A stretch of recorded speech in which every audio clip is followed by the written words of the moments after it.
감사합니다. 할렐루야. 저는 저의 부모님이 목회자가 아니지만 모태신앙으로 태어나서 평생 교회 울타리를 벗어난 적이 없습니다. 주님의 은혜로 저는 군에서도 군종병으로 특별히 보직을 받고 부대도 섬기지만 교회도 섬길 수 있는 특별한 은혜를 주셨습니다. 게다가 지금까지 다른 직업을 가져본 적이 한 번도 없습니다. 지금까지 교회만 섬기고 또 아마도 제가 가만히 보면 죽을 때까지 주님만 섬길 것 같아요. 그리고 주의 재단에서 우리 주님만 섬길 것 같습니다. 그래서 저는 부족한 저를 재단으로 불러주신 하나님께 감사하고 특별히 우리 갈보리 재단이 너무도 좋습니다. 할렐루야. 또 우리 재단을 사랑합니다. 자, 근데 여러분 제가요 아무리 생각해봐도 오늘 이 본문의 이 시편 83편의 이 고라자손, 이 사람은 누군지 몰라요.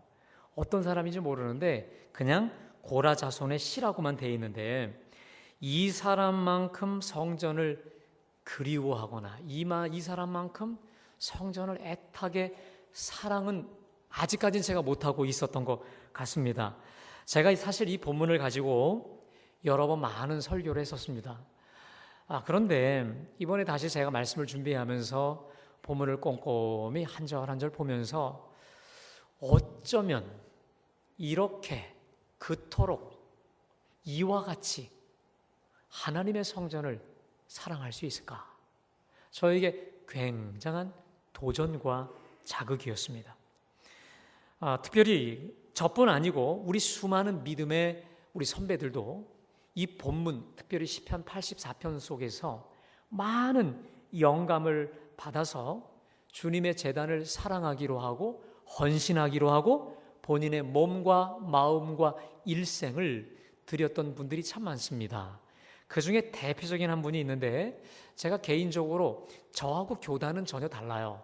저 사당동 합동 총신대, 사당동 총신대에 있는 구약학 교수 중에 지금은 은퇴하셨을 겁니다. 김정우 박사라는 분이 있는데 아마도 제가 생각할 때 이분이 우리나라의 구약학계에 큰 족적을 남기신 분인데 이분이 전공을 시편을 전공하셨거든요. 그래서 제가 이분의 시편에 관한 책은 거의 다 가지고 있는데 어떻게 이렇게 깊은 책을 쓸 수 있을까? 이분이 원래 주 전공이 시편입니다. 이분이 하나님의 종이 되기로 결심하게 된 이유가 있습니다. 오늘 이 84편에 10절을 읽고 나서 10절이 꽂혔어요. 그리고 목사가 되기로 결심했는데 제가 봉독해 올릴게요. 주의 궁정에서의 한 날이 다른 곳에서의 첫날보다 나은즉 악인의 장막에 사는 것보다 내 하나님의 성전 문지기로 있는 것이 좋사오니. 아멘. 주의 궁정에서의 한 날이 다른 곳에서 첫날보다 낫기 때문에 차라리 내가 하나님의 집에 문지기로 평생 사는 게 좋겠다라고 이 말씀에 꽂혀서 우리나라 구약 신학계에 큰 위대한 족적을 남긴 위대한 선배님이 되셨습니다. 여러분, 그런데 오늘 이 본문의 이 저자인 고라 이 자손은요 이렇다고 하네요. 이 사람이 지금 바벨론의 포로로 끌려간 상태가 되어서 다시는 본토 예루살렘 성전에 와서 예배를 드릴 수 없는, 이제 다시는 살아있을 동안 예루살렘 성전에 가서 예배를 드릴 수 없는 실향민이 된 상태에서 성전을 아주 너무너무도 사무치게 그리워하고 애탄 그 심정을, 그 그리움의 마음을 담은 게 바로 오늘 시편이 되었다라고 합니다. 그래서 오늘 1절은요 제 설교 제목인데 이렇게 시작하지요. 만군의 여호와여 주의 장막이 어찌 그리 사랑스러운지요. 여러분, 이게요 우리는 그냥 평범하게 되어 있는데 히브리 원문을 보면요 이게 감탄문입니다. 그리고 영어로 이걸 번역하면 이렇게 나옵니다. How lovely is your dwelling place라고 되어 있습니다. How lovely, 얼마나 좋고 얼마나 사랑스러운 곳, 이런 거예요. 이 얼마나 사랑스러운 곳, 주님 계신 주의 장막이라고 하는, 이렇게 얼마나 사랑스러운 곳, 이렇게 감탄문으로 시작합니다. 그런데 여기서 시작된 이 사랑스러운 고의 이 사랑이라는 단어는요, 남녀, 이 아가서에서 등장하는 남녀 간의 사랑을 뜻할 때 이 쓰는 단어인데, 남녀 간의 불같은 사랑을 표현할 때 이 러블리, 이 단어로 사용됐다라고 하니까 우리 주님, 우리 제단을, 주님의 제단을 향해 보통 뜨거운 사랑을 가지고 있는 게 아닌 것 같습니다. 특별히 2절을 보면 내 영혼이 여호와의 궁정을 사모하여 쇠약함이요 내 마음과 육체가 살아계시는 하나님께 부르짖나이다. 내 영혼이 여호와의 궁정을 사모하며 쇠약하다. 여러분, 얼마나 하나님의 궁정을 사모하는지 쇠약했다. 초췌해질 정도로, 시들어질 정도로 하나님의 제단을 간절히 동경하며 사모하는 마음뿐입니다. 여러분, 이 정도면 님을 향한 상사병에 걸린 사람 아니겠습니까? 자, 그런데 더 놀라운 사실이 있습니다. 오늘 이 3절에 보면 이렇게 표현합니다. 나의 왕 나의 하나님 만군의 여호와여, 주의 제단에서 참새도 제집을 얻고 제비도 새끼들 보금자리를 얻었나이다 라고 되어 있습니다. 여러분, 지금 이 사람은요, 만물의 영장인 사람 아니겠습니까? 그런데 이 3절을 가만히 보면 주의 제단에 있는 참새, 그리고 주의 제단에서 둥지를 들고 있는 이 제비, 부러워하고 있어요. 만물의 영장인 인간이, 만물의 으뜸인 하나님의 형상으로 하나님보다 조금 못하게 지음받은 하나님의 사람이 지금 참새와 제비를 부러워하고 있습니다. 왜일까요? 나는 저 몇 억 마일리로 지금 포로로 끌려가서 우리 고국은 말할 것도 없고 또 성전도 발을조차 밟을 수 없는데 저 녀석들은 하나님 제단에 가서 뭘 하고 있어요? 집도 짓고 있고 보금자리도 있고 둥지를 들고 있단 말이에요. 나보다 자들이 낫다, 이런 거예요. 나보다 니들이 낫다라는 거예요. 여러분, 이게 지금 참새하고 이 제비하고 비할 때가 됩니까? 그들이 어떤 부러움의 대상이 됩니까? 그런데 부러운 거예요. 왜? 나는, 마음은 제단에 가 있지만 제단을 지킬 수가 없는데 쟤들은 하나님의 집을 자기의 집으로, 자기의 보금자리로 둥지를 틀고 있으니 나보다 낫다라고 하는 거예요. 여러분, 이 정도면 어떨까요? 얼마나 하나님의 제단, 하나님의 장막을 그리워하고 사모하는 것입니까? 그래서 이 사람이 결국 누가 복되냐, 누가 블레싱, 하나님의 축복을 받은 사람인가를 분명히 정의합니다. 4절에 주의 집에 사는 자들은 복이 있나니 그들이 항상 주를 찬송하리이다. 아멘. 여러분, 우리가 시편을 읽다 보면 이 셀라라고 있잖아요. 어느 분들은 이게 성경 보도하다가 주를 찬송하리이다 셀라 이러는 거 아닙니다. 여러분, 셀라라는 건 뭐냐면 잠시 뜸을 들여서 묵상한다 이거예요. 다시 말하면 주의 집에 사는 자들은 복이 있나니 그들이 항상 주를 찬송하리이다 하고 정말 이 사람이 복되구나 묵상하라는 거예요. 여러분, 주의 집에 살면서 주님의 전에 나와 하나님을 마음껏 찬양하고 마음껏 부르짖는 그 사람, 복된 자들인 줄로 믿습니다.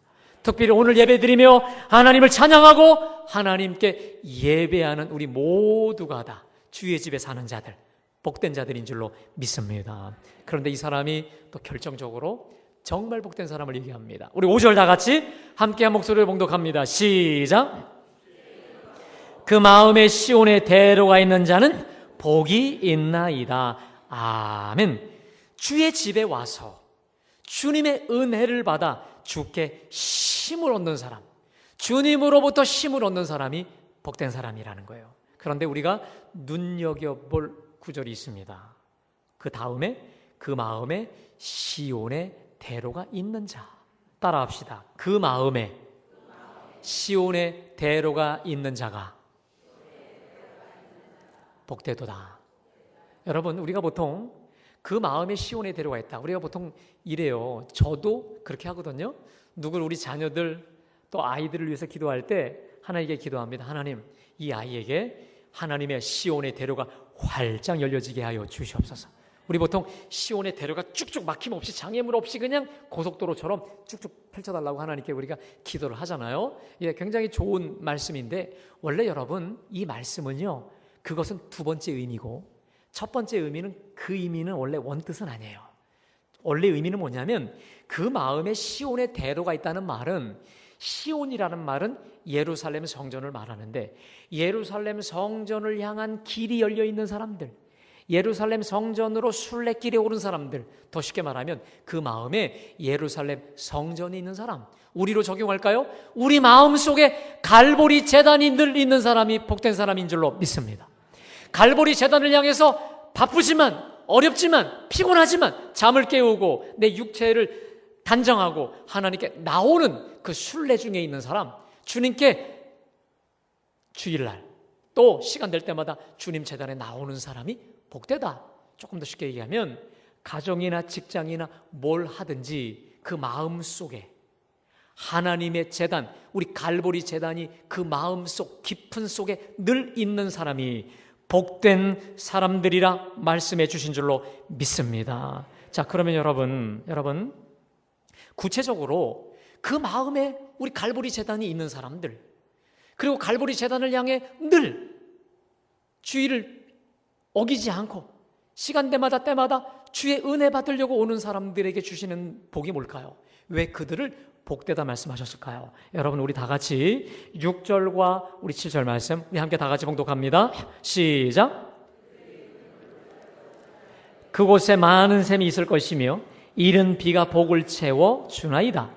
그들은 힘을 얻고 더 얻어 나아가 시온에서 하나님 앞에 각기 나타나리이다. 아멘. 여러분, 이런 겁니다. 예루살렘 성전은요, 지대가 좀 높대요. 제가 가보지 못했지만, 그래서 우리가 보통 시온에 올라가는 노래, 시온을 향해 올라간다 할 정도로 천연의 요새지 높은 곳에 있다고 합니다. 그런데 이 예루살렘 성전으로 가는 길에 이스라엘 땅에는 우리나라와 달라서 사막지대, 메마른 이 사막지대가 많다고 합니다. 자, 근데 그 중에 예루살렘 성전을 향해서 올라가는 길에 가장 메마른 곳이 있는데 바로 그곳이 눈물 골짜기라고 해요. 자, 이것을 히브리어의 바카 골짜기라고 하는데 이곳은 이스라엘 그 어떤 것보다도 메마르고 비가 오지 않고 가장 험난한 험곡, 험산 줄령과도 같은 더 가장 힘든 것은 메마른 비가 오지 않는 그곳이라는 거예요. 자, 그런데 그곳에 그들이 눈물 골짜기를 지날 때에 하나님의 성전을 사모해서 하나님의 성전을 향해서 가는 그 길에 바카 골짜기를 만날 것이지만 예루살렘 성전을 향해서 올라가는 그 순례객들을 위해서 그곳에 많은 샘을 있을 것이고 특별히 이른 비도 복을 채워 주신다는 말씀인 줄로 믿습니다. 이른 비가 없으면 이 뭡니까? 맑은 샘이 터지지 않으면 너무도 메말라서 가다가 지쳐 쓰러지고 허우적 버릴 수밖에 없는 광야, 다시 말해 사막 한복판이지만 주님의 제단을 사모해서 주님의 제단을 향해 심겹지만 어기지 않고 지키려고 올라가는 저들을 위해서 많은 샘을 하나님이 열어주실 뿐만 아니라 이른 비도 내려서 힘들지 않게, 피곤하지 않게, 메마르지 않게, 다시 말해 사막을 오아시스처럼 길을 열어주신다는 말씀인 줄로 믿습니다. 그 사막에 물이 와요. 비가 내려요. 그래서 싹이 트고 꽃이 피고 열매도 맺게 하여 주신다 말씀인 줄로 믿습니다. 그 내리는 비로 7절에 보니까 그들은 힘을 얻고 더 얻어 나아가 결국은 시온 성전에서 하나님 존전에 나타나고 하나님의 현존 앞에 서게 한다라고 하는 약속의 말씀인 것이죠. 사랑하는 여러분, 말씀을 준비하다 이런 생각을 해봤습니다. 물론 지형적으로 이스라엘에 바카 골짜기가 있지만 여러분, 우리가 살다 보면 우리 삶 속에 정말 눈물 없이 지나갈 수 없는 때가 얼마나 많겠어요. 눈물 없이 나도 모르게 갑자기 닥치는 유혹과 시련과 환난, 내가 생각지도 못했던 바카의 골짜기가 얼마나 많습니까? 그러나 여러분, 분명히 오늘 말씀을 붙잡으시길 간절히 바랍니다.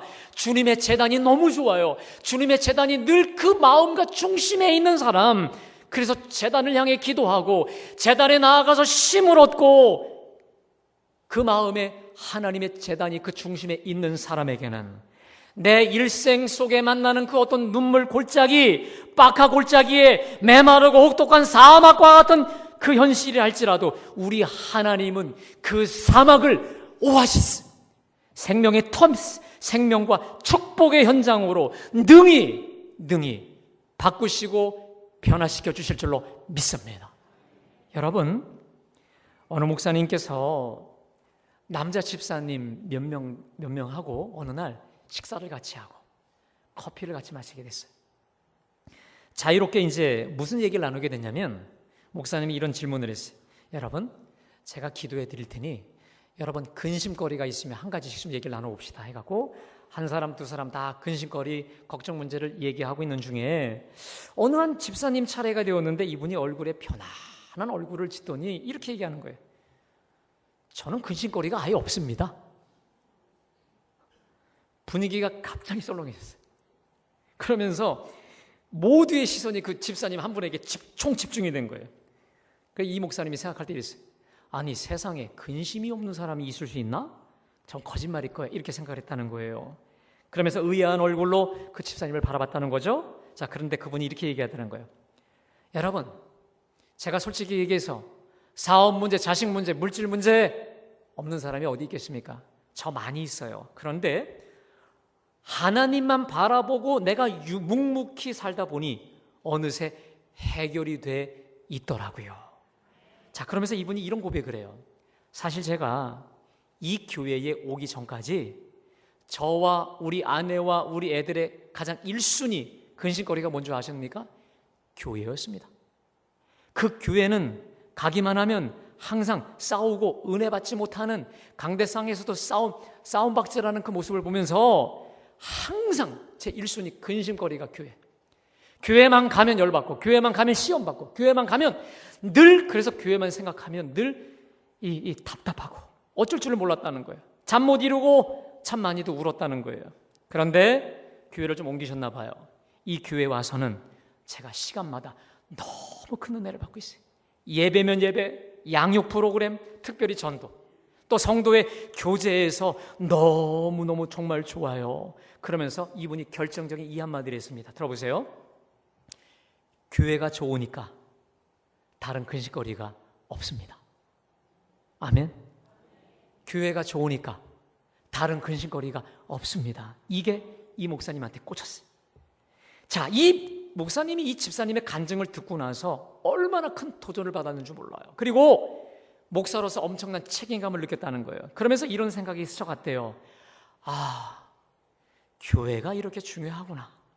좋은 교회는 좋은 직장과 좋은 가정보다 더 중요하다.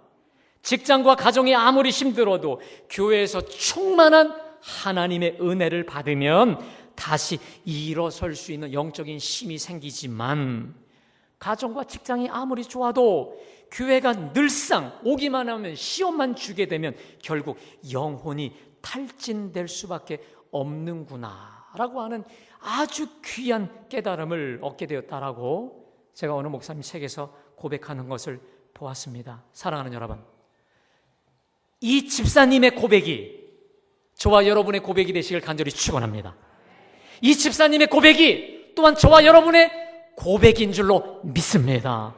사랑하는 여러분, 주께 힘을 얻고 그 마음의 시온의 대로, 다시 말해 우리 갈보리 제단이 여러분의 가정과 직장이나 어디서나 우리 제단이 여러분 가슴에 중심에 박혀있게 되길 간절히 축원합니다.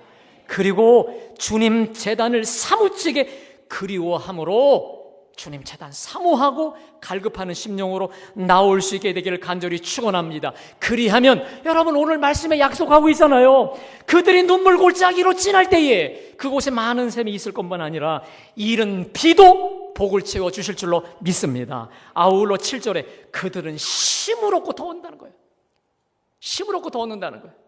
오늘 이 말씀을 기억하시면서 그 어떤 눈물의 빡하 골짜기를 할지라도 오아시스, 많은 샘으로 변화시키실 우리 주님을 기대하는, 그러면서 주님의 제단을 사랑하고 사모하는 저와 여러분 되시길 간절히 축원합니다. 여러분들도 물론 그런 경험이 있었겠지만 저 역시 이 84편의 기자의 마음을 충분히 이해할 때가 있습니다. 저는 언제냐면 고등학교 3학년 때였습니다. 제가 말씀드렸던 것과 같은데 저는 고등학교 2학년 때 예수를 만나고 성령 체험을 한 다음에 고등학교 3학년 때 남들이 걱정도 했어요. 제가 아침 8시에 가면 6시에 집으로 왔거든요. 제 대학 갈래나? 궁금했는데 저는 제 일생에서 지금 제 이 평생을 쭉 되돌아보면서 언제가 가장 행복했느냐, 저를 꼽으라면 저는 고등학교 3학년 때예요. 제가 이 이야기를 교육 목사한테 고등부에 가서 하잖아요. 애들이 저를 짜려봐요. 잘났다 이렇게 보는 것 같아요. 근데 사실인데, 사실이 사실인 것만큼 사실보다 더 사실이 없잖아요, 여러분. 그건 저에게 제 체험적으로 제 삶 속에서 걸러진 거기 때문에. 근데 제가 깨달은 게 있습니다. 내 심령이 바닥났을 때, 내 영혼이 바닥났을 때 오히려 외적으로 더 힘들면 힘들수록 그 당시를 생각해 보니 교회는 마치 영적인 주유소와도 같았습니다. 아멘? 그 영적인 주유소가 되는 교회는 나의 힘이었고 에너지의 원천이었기 때문에 마치 앵꼬가 나고 다 바닥이 난 기름 바닥난 차와도 같은 내가 주님의 성령의 기름을 부음 받으니 고3 시절이 오히려 가장 행복한 시절이 될 수 있었던 것이죠. 오늘 이 자리에 혹 수험생을 둔 혹시 수험생들 혹은 수험생들 부모님이 계십니까? 제가 단연코 자신 있게 말씀드립니다. 고3 수험생이라 혹은 입시 수험생이라 바쁘고 시간이 없기 때문에 교회를 나오는 게 못 나오는 게 아니라 어쩌면 그래서 더더욱 바닥난 내 심령을 이끌고 피곤하고 힘든 내 육체와 영혼을 이끌고 더 나와야 될 줄로 믿습니다. 왜요? 바닥났잖아요. 앵꼬 났잖아요. 힘들잖아요. 수고하고 피곤하고 짐을 졌기 때문에 그 짐을 해결해 줄 수 있는 내 영을 하나님의 기름으로 성령의 기름으로 충만히 주유해 줄 수 있는 영적 주유소, 우리 하나님의 제단 갈보리 제단으로 나와야 될 줄로 믿습니다. 이곳에 나와서 주께 힘을 얻고 하늘로부터 주시는 우리 하나님의 은혜와 지혜를 덧입게 될 때 피곤함과 바닥난 우리 몸을 회복시켜 주시고 또 능력 있게 채워 부어 주실 줄로 믿습니다. 사랑하는 여러분, 지금 혹 여러분의 인생 가운데 내가 너무도 힘겹다 싶은 인생의 빡하골짜기를 통과하는 분이 계십니까? 그렇다면 여러분에게 단언합니다. 그렇기 때문에 그러므로 더더욱 우리 주님께 나와 주께 힘을 얻고 그 마음의 시온의 대로 우리 하나님의 제단이 중심에 박혀 있게 되시기를 주님의 이름으로 간절히 축원합니다. 여러분, 그래서 우리 주님은 근데 그 이유가 있습니다. 이 사람이 이렇게 주님의 제단에 와서 이제 주님을 만났습니다. 주님을 만난 뒤에 주님의 존전, 주님의 그 시온 성전에서 하나님을 만나고 은혜를 받고 난 뒤에 이렇게 10절에서도 고백을 하죠. 우리 10절 한번 다 같이 봉독할까요? 자, 시작. 다른 곳에서의 첫날보다 나은즉 악인의 장막에 사는 것보다 내 하나님의 성전 문지기로 있는 것이 좋사오니라고 했습니다. 여러분, 여기 보면 주의 궁정에서의 한 날이 다른 곳에서의 첫날, 특별히 악인의 장막에서의 첫날보다 낫다는 겁니다. 특별히 악인의 장막 중에 이 장막이 뭐냐면 궁궐이란 뜻, 궁궐, 왕궁. 다시 말해 악인의 그 호화롭고 금은 보화로 치장한 그 어떠한 악인의 첫날보다, 악인 궁궐의 첫날보다 우리 하나님의 궁정에서의 한 날이 그 날보다 좋다라는 거예요. 믿으십니까? 좋다, 아름답다, 더 귀하다는 거예요. 좋사오니. 그 이유를 이 시편 기자가 깨닫고 얘기합니다. 여러분, 우리 11절 우리 다 함께 큰 목소리로 봉독합니다. 시작.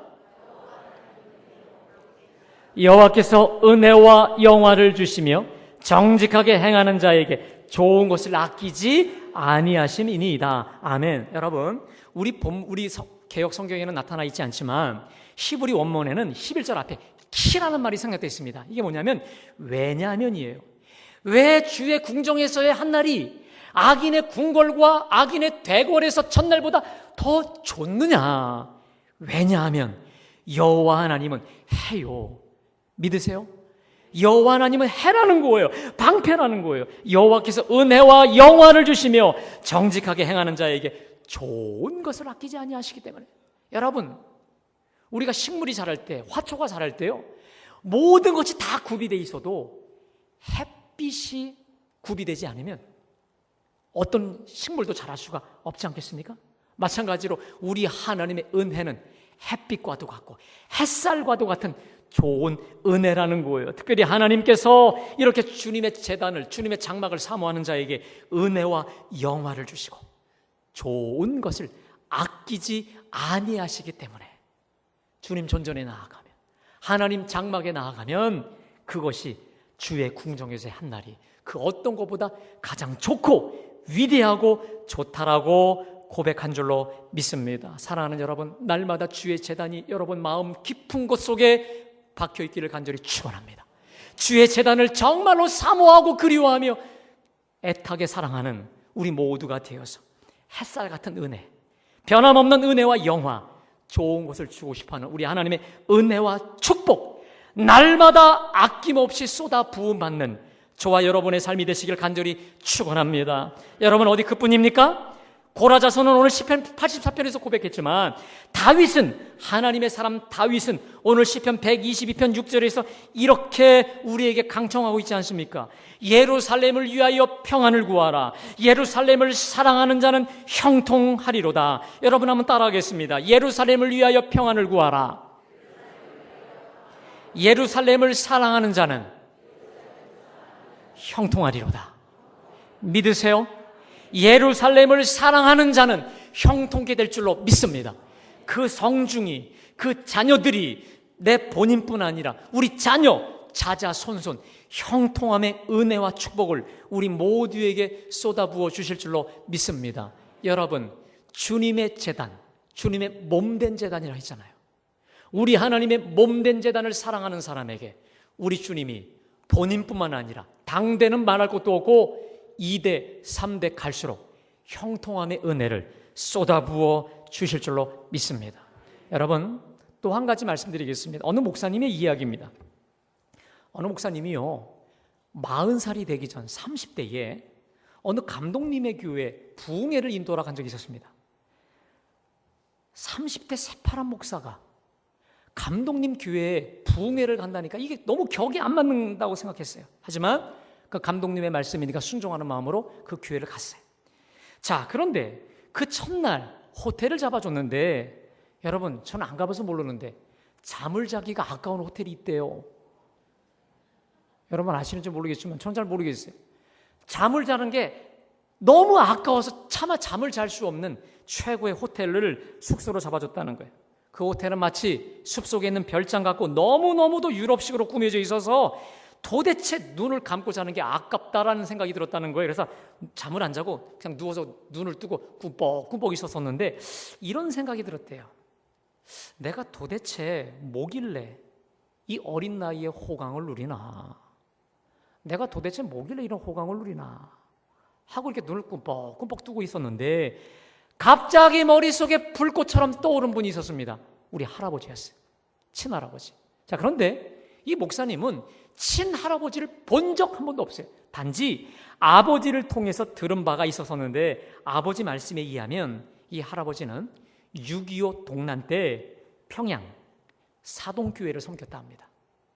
자, 그러다가 6.25 사변이 터지자 가족들을 모두 남쪽으로 다 내려보내시고 이분은 홀로 교회를 지키다가 공산군에게 총살, 순교를 하셨다는 거예요. 한 번도 본 적이 없는 할아버지인데 그냥 듣기만 했던 그 할아버지의 그냥 형상 같은 것이 자기 생각에 떠오르면서 그때 누워있다가 무릎 꿇고 통곡을 했다는 거예요. 내가 받는 이 호강, 할아버지 덕분이었구나. 나는 평생 좋은 교회, 옥토밭 교회만 꿈꾸고 크고 좋은 교회만 꿈꿨지만 우리 할아버지는 돌짝밭, 가시밭, 길가밭과 같은 어렵고 힘든 그 교회를 지키기 위해서 가족들 다 돌려보내고 본인 홀로 그 교회를 지키다가 순교하신 그 모습이 떠오르니까 복받쳐 오른 거예요. 내가 지금 호강하고 있는 것은 우리 할아버지 덕분이구나. 이걸 깨닫고 그 시간 얼마나 회개하면서 하나님께 결단한 게 있습니다. 하나님, 내가 옥토밭 교회, 옥토밭 목회만 꿈꾸지 않겠습니다. 돌짝밭, 가시밭이라도 끝까지 주님 가라는 대로 가겠습니다. 결단했다는 겁니다. 이분이 누구냐면 선한 목자를 담임하고 있는 유기성 목사님이십니다. 제가 이 예화를 읽다가 얼마나 제 마음속에 큰 감동이 왔는 줄 몰라요. 사랑하는 여러분, 주님의 몸된 제단을 그토록 아끼고 헌신하고 충성하고 이 제단을 내 분신처럼 여기는 그 사람, 우리 주님이 책임지십니다. 나만 책임지는 게 아니에요. 예루살렘을 사랑하는 자는 형통하리로다. 할렐루야. 나와 내 자녀와 내 손자 대대손손에 이르기까지 우리 주님께서 끝까지 형통의 길로, 축복의 길로 끊임없이 대대손손 축복하시고 인도해 주실 줄로 믿습니다. 사랑하는 여러분, 저는 그래서 오늘 여러분에게 교회를 사랑하는 방법에 대해서 두 가지를 말씀드리려고 합니다. 하나는 우리 갈보리 제단을 위해 기도해 주시길 간절히 축원합니다. 오늘 이 시편 저자처럼 그 마음의 시온의 대로, 그 마음의 갈보리 제단을 품고 제단을 위해 기도해 주십시오. 여러분, 특별히 여러분에게 중보기도 부탁을 하나 드립니다. 며칠 전에 저혈당 쇼크로 쓰러지셨던 우리 노결 권사님께서 의식을 회복하지 못하셨다가 의식을 좀 회복하셨어요. 온전히는 아니지만 많이 회복하셨어요. 지금 기도 제목은 온전인 회복인데, 여러분, 우리의 기도를 하나님이 기뻐 받으신 줄로 믿습니다. 여러분, 기도할 때요, 사랑이 불같이 역사합니다. 믿으세요? 내가 누구를 향해서 기도하잖아요. 그럼 만나지 않아도 안 만났는데 불같은 그 친근함이 있어요. 사랑이 있어요. 여러분, 우리 제단을 사랑, 우리 제단을 향한 중보기도가 사랑입니다. 아멘. 사랑할 때 불같은 사랑으로 하나님이 우리 제단을 향한 사랑의 마음 주실 줄로 믿습니다. 또 하나, 제단을 위해 헌신하는 것입니다. 여러분, 그냥 교회를 아무 생각 없이 다니는 사람과 헌신, 내 마음과 몸과 물질을 헌신할 때 사랑이 함께 따라와요. 믿으세요? 헌신은 사랑과 같은 말입니다. 여러분, 그 주보를 보시면 교회 사랑 헌금이라고 하는 봉투를 보시고 놀라셨을 거예요. 저번 주에 우리 그 임원회를 하면서 혹시 참여하지 못하신 분들이 계신 것 같아서 제가 잠시 여러분에게 말씀드리고자 합니다. 제가 사실 작년 12월 25일 날 부임한 뒤에 우리 전체 교인들 앞에서는 한 번도 교회 재정에 대한 설교를 한 적이 없습니다. 그 이유는 제가 교회에서 부임해 보니까 우리 교인들이 많이 지쳐 있고 또 여러 가지 어려움에 있는 걸 제가 보면서 오직 우리 교회 표어가 뭡니까? 은혜 받는 일에만 뭐하자? 전념하자.